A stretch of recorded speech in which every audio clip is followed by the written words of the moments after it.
Y a continuación tenemos al arquitecto Juvenal Baraco, arquitecto e ingeniero civil por la Universidad Nacional de Ingeniería, reconocido por su larga y destacada trayectoria académica y profesional, ganador de 5 bienales de arquitectura a nivel sudamericano. Y el título de la ponencia de hoy es Enseñanza de la arquitectura en el siglo XXI. Adelante. No he traído diapositivas, solamente voy a hablar. Porque en realidad lo único que podría mostrar es el trabajo de mis estudiantes. Y creo que no tiene sentido, además casi todo lo conozco.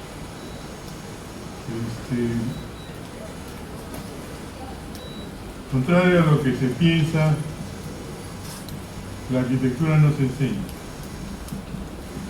Lo máximo que se enseña es a pensar como arquitecto, porque la arquitectura vive de la percepción del arquitecto o del sujeto frente al entorno. Eso es una de las 8 inteligencias, que es la inteligencia espacial. Hay una más compleja que es la de distinta pero semejante, que es la inteligencia de los futbolistas, que son capaces de meter una pelota a 45 metros y que le caiga a un tipo en el pie. Esa no es la del arquitecto. La del arquitecto es simplemente cómo se relaciona con el entorno. Ya puede ser en una habitación o puede ser en un paisaje, en el mar, donde sea. Y enseñar arquitectura es simplemente que el alumno o el estudiante descubra que no solamente puede percibir, sino que además puede construir este espacio. Porque la arquitectura no está fuera, o sea, no está del sujeto hacia afuera, no es lo que se percibe, es lo que está dentro. Pero todos los alumnos importantes o los tipos más legos, todos son pequeños arquitectos dentro. Y lo que hacemos nosotros es simplemente encontrar unas fórmulas para que ese arquitecto, que los que quieren tenerlo tienen adentro, y lo convierten en espacios, o sea, generan la relación propia de la inteligencia espacial. Este proceso es complicado, porque no va gratis. O sea, cuando sale de adentro, sale con todo. Sale con la sensibilidad de la persona, sale con la inteligencia, sale con la coyuntura, sale con los colores, sale con el paisaje, sale con la memoria. La mayor parte de la memoria de una persona se da llega hasta los 5 o 7 años de edad. En esos 5 o 7 años se enrolla el carrete que queda ahí dormido, esperando que alguna vez alguien lo desenrolle y aparezca como quien tiene un rollo de diapositivas guardado dentro. Lo que nosotros enseñamos es a cómo sacar ese rollo y cómo usarlo en el proceso de conseguir lo que se desea. O sea, el arquitecto tiene sensibilidad desde cultura y sobre todo debe ser consciente. Lo que él hace es cultura, o sea, es una manera de influenciar a los demás y vivir una experiencia que después va a ser tomada por las personas de la sociedad y va a ser adoptada como parte de ellos mismos. Entonces, el arquitecto, como creador de cultura, es una persona que debe ser consciente de lo que hace cómo lo hace y en qué condiciones lo hace. Todo este proceso es el proceso del taller. Yo no creo que enseñar arquitectura sea en primer año mandar a hacer una cocina. Si uno le pide a un alumno que haga una cocina, lo único que va a hacer es la cocina, va a copiar la cocina en su casa. O el comedor, o la sala, o el dormitorio de su casa. Porque no, el pensamiento lateral, ese pensamiento inconsciente, que hace que nosotros nos comportamos más o menos automáticamente cuando hacemos cosas y demos por sentado cosas que, como realidad, cosas que no son reales, es el que domina el pensamiento de la rutina. El saludar, el ir de un sitio al otro, comprar tal cosa, conocer a alguien, etc. Todos son pensamientos que uno tiene ya implicados en la rutina social. Pero ningún estudiante de primer año que le digan haga una cocina va a decir, no, yo voy a inventar la cocina. Simplemente no se le pasa por la cabeza. O ese tipo de enseñanza que dicen que uno debe empezar por copiar a los grandes maestros para aprender a ser como ellos. Eso es mentira. Lo único que están aprendiendo es a trabajar para otros arquitectos que son los que piensan. En esa manera el alumno solamente pone su mano de obra barata y su precisión, pero no piensa, simplemente copia. Exactamente como vamos a la 53 a que nos saque un plano. Eso es lo que hace un alumno del primer año, si copia o hace una maqueta de algo que está ahí o que lo ha visto en una imagen o un libro o lo que sea. Pensar es más complicado porque además el estudiante tiene que descubrir su pensamiento. Ninguno de los chicos que entran a esta facultad sabe qué es hacer arquitectura. No tienen por qué saberlo tampoco. La arquitectura no es una cosa que uno puede decir, no, a mí me gusta el mar, yo quiero ser marino, a mí me gusta estar en el campo, soy agrónomo, etcétera, etcétera. La arquitectura, antes de entrar a la facultad, alguien puede decir, me gustan los edificios, y dicen, ya pues construye, pero no le dicen proyecta. Porque proyectar es un proceso de transformación mucho más complejo que construir. Para eso hay que pensar, y eso es lo más difícil de todo. Entonces lo que nosotros intentamos es hacer que el alumno aprenda a pensar como arquitecto. O sea, cómo transformar sentimientos, ideas, situaciones, coyunturas, lo que sea, sistema social, lo que sea, en un objeto. Y ese objeto sirve para un propósito específico según deseos o mandatos puntuales. Si no sirve para nada, será pues una escultura y será muy lindo verla. Y no es necesario que venga una señora y diga, arquitecto, quiero que usted haga, no sé, una escultura de un león, y el pata hace león. Eso es artesanía, porque el león es una cosa convencional. Más difícil es que venga la señora y le diga, no, mire, hágame un dragón que vuele como un jet. Hay que inventarlo. Y eso es en el fondo lo que pasa cuando un cliente le pide arquitectura a un arquitecto. Ni el cliente sabe lo que pide, solo pide un servicio, ni el arquitecto sabe qué le va a dar. Entonces, ese proceso de combinatoria que hay entre esta persona demandante y este arquitecto demandado es un proceso inteligente. Naturalmente, según la teoría de la memoria, lo único que va a hacer el arquitecto es desenrollar sus diapositivas, escoger la que le gustó cuando tenía, no sé, 2 años y medio, no sabía para qué servía, y eso convertirlo en un objeto tridimensional capaz de ser usado con ciertos fines para una persona.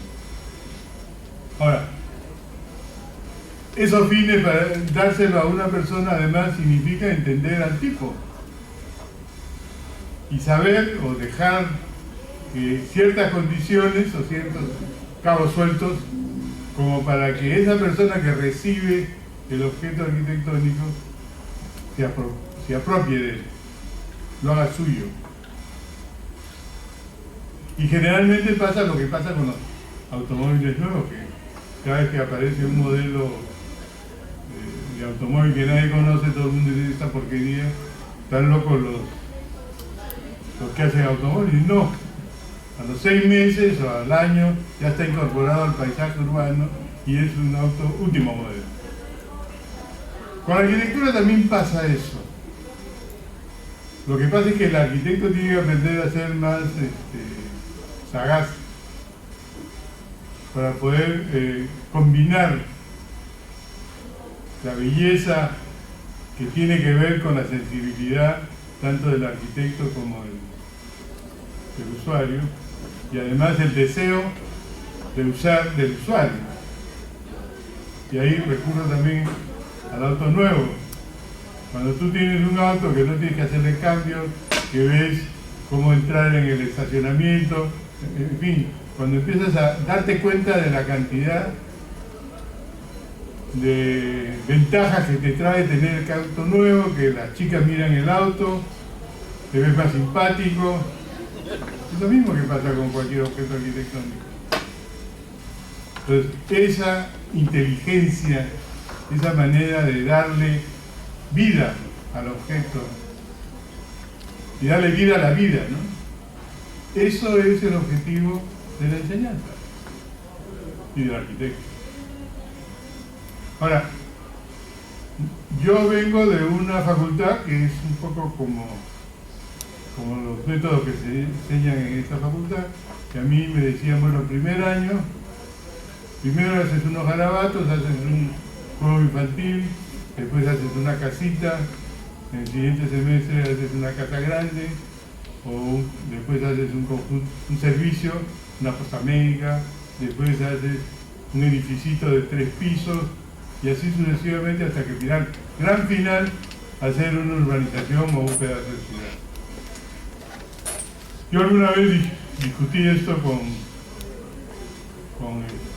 la gente de la UNI, explicándoles que en realidad el problema de la ausencia de los alumnos en sus clases de taller era que siempre enseñaban lo mismo. Que si uno manda a hacer todos esa secuencia de trabajos, siempre está haciendo el mismo proyecto. Simplemente lo infla un poco, lo engrande, lo complica, ¿no? Como cuando uno en el colegio aprende la tabla de multiplicar. Primero es 1 por 1, 2 por 2, etc. Después ya es 24 por 8, después es 24 por 15, después es 130 por 8, ¿no? Y con eso cree que es más complejo. Es la misma operación. En realidad, cualquier cosa puede ser materia de enseñanza de arquitectura. Si yo esta silla se la doy a un niño de 3 años,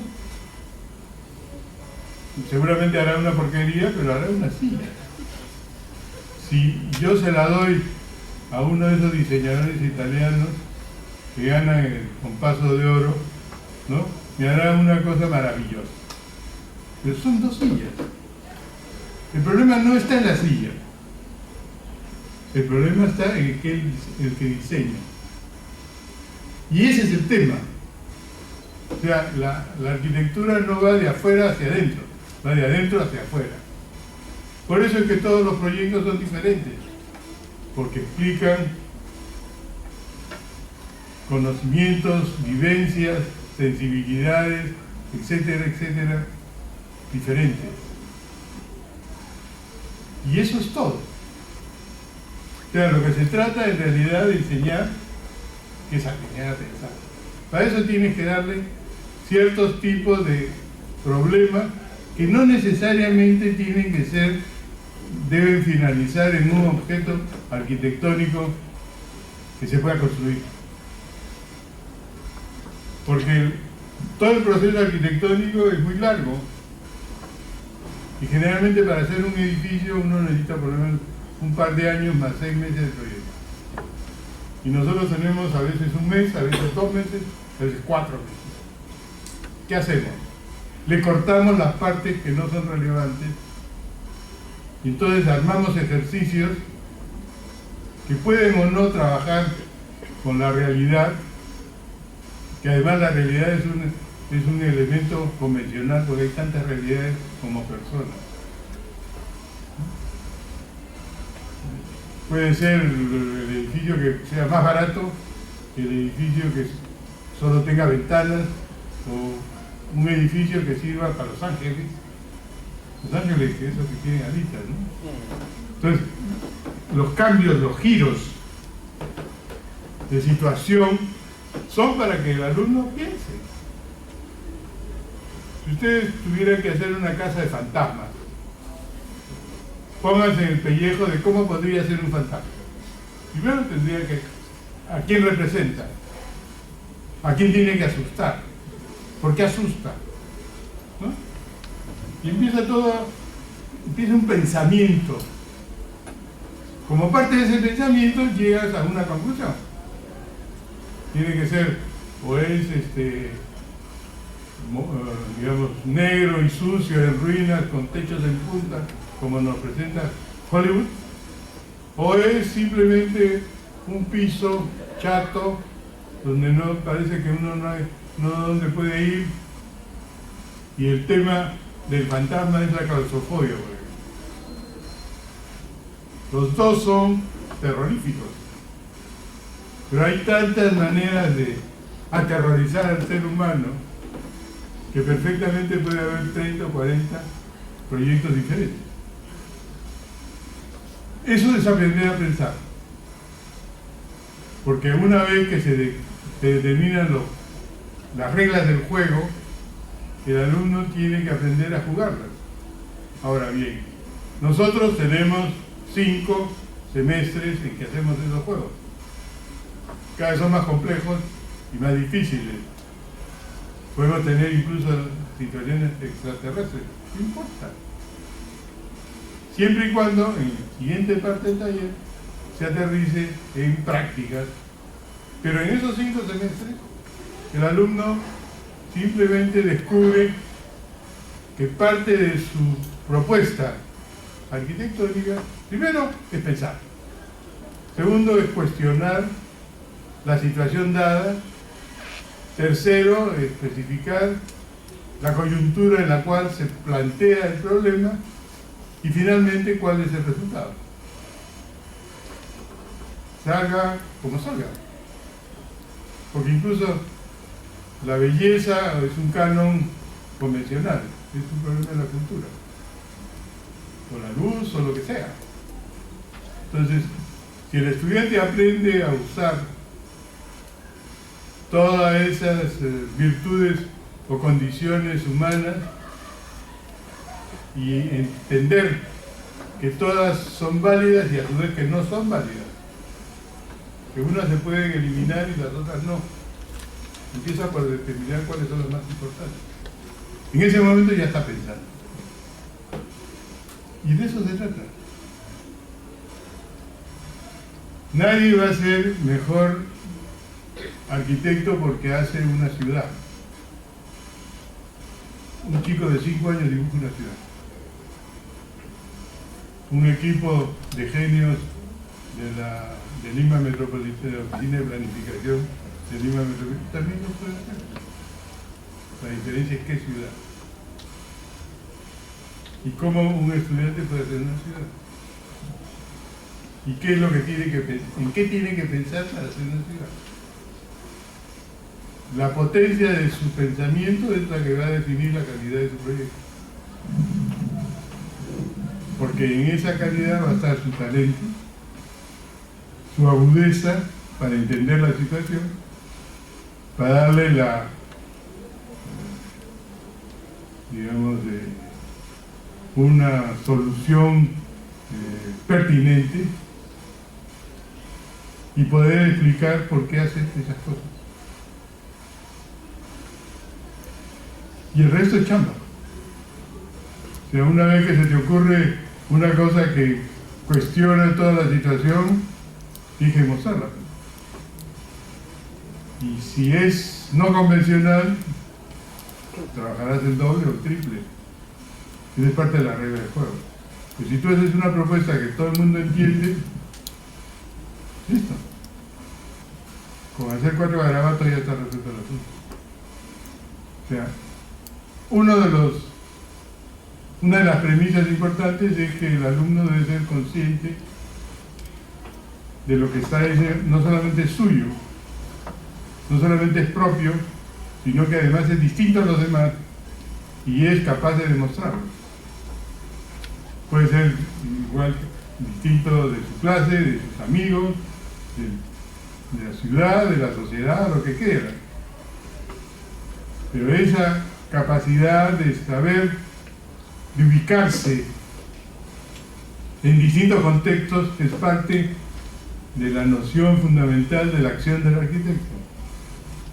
Y por ahí terminas entendiendo tu propia sociedad, tu propia condición y tu propia situación. Un poco de eso se trata nada más. No se trata de hacer grandes cosas o tener soluciones brillantes, sino de pensar. Naturalmente pensar es lo más difícil. Y no solamente lo más difícil, sino que si tienes estudiantes inteligentes, como felizmente los tengo yo, esos aprenden a demandarse ellos mismos y a ser autocríticos, y la chamba ellos mismos se la ponen. Nosotros no tenemos que, naturalmente tenemos que condicionar ciertas situaciones, pero es difícil por eso. Y por otra cosa que también es importante.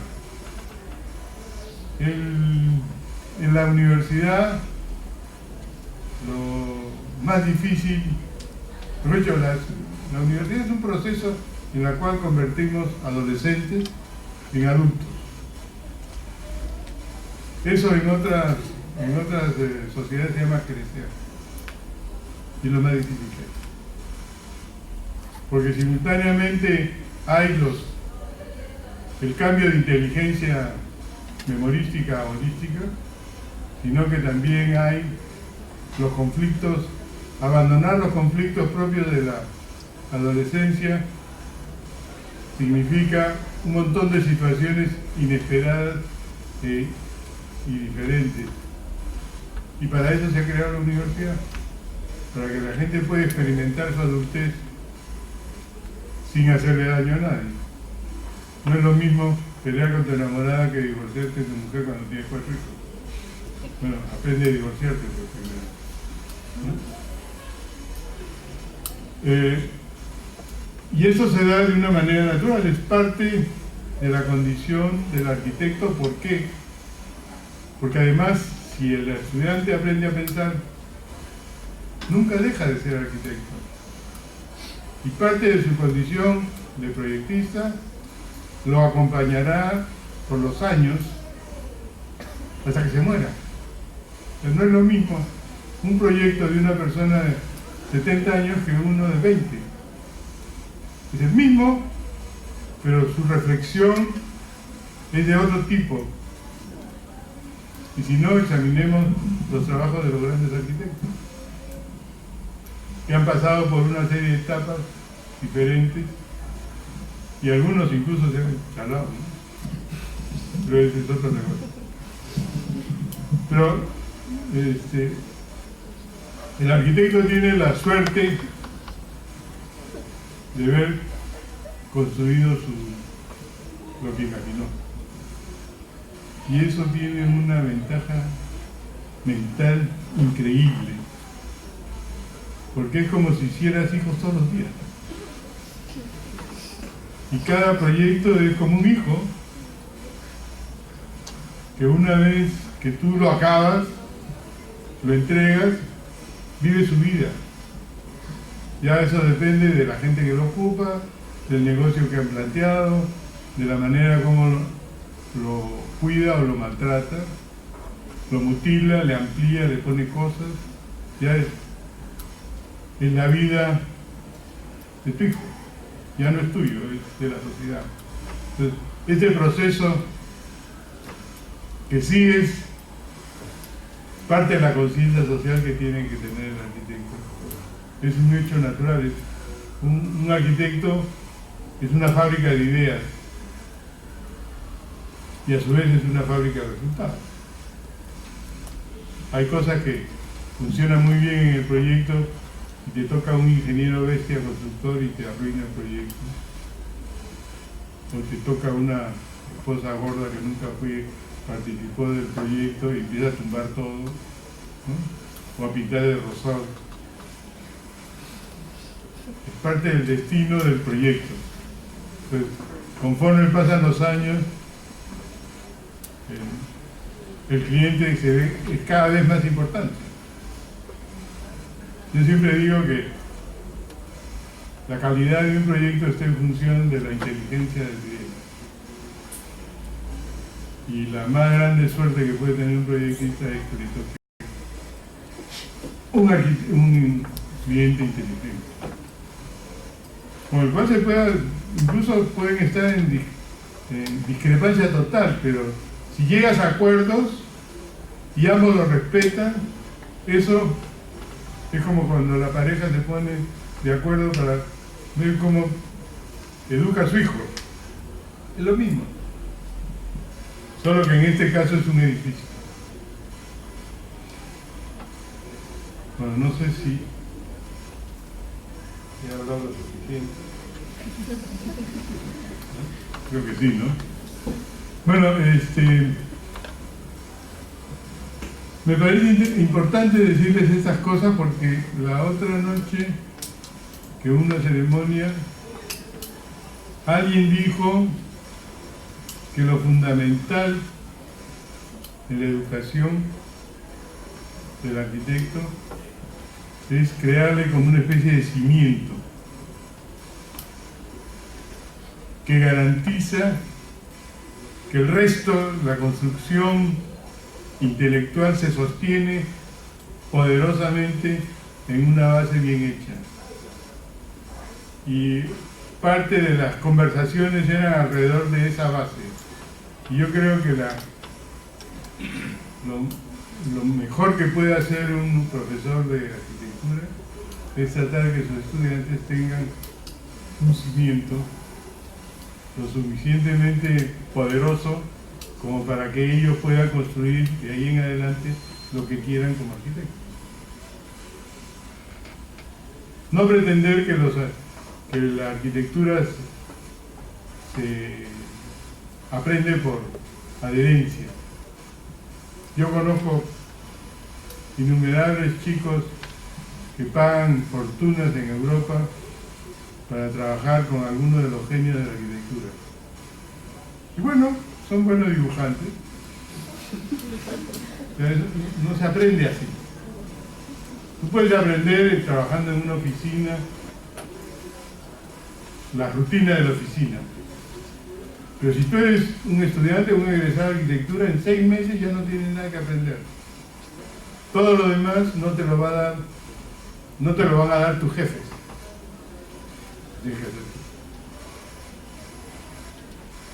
Bueno, eso sería todo por ahora. Muchas gracias.